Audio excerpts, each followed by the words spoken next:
This video is going to show you how to install SecureUxTheme version 4 and apply a custom theme. First, you'll have to navigate to the project site of SecureUxTheme. Here, you need to scroll down and navigate to the latest release on the right side. Now we are at the release download page. Scroll down to the assets and select the installer appropriate for your architecture. You'll probably need x64 just like me. Download the file and execute it. Click Yes on the elevation prompt.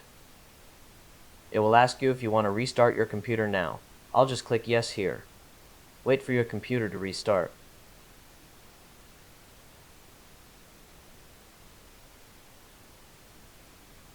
Next, you'll need a theme. I already have 10 Pro by Navu downloaded on my desktop. Always make sure that the theme you plan to use is compatible with your Windows version. Now open the folder and find the theme files. Select all of them, including any folders, and copy. Now navigate to C, Windows, Resources, Themes, and Paste.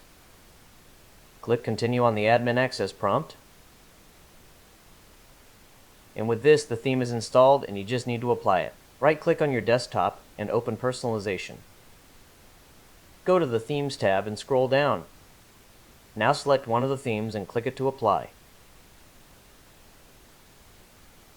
Your custom theme is now applied. For any additional themes you want, just repeat these steps. Thank you for watching.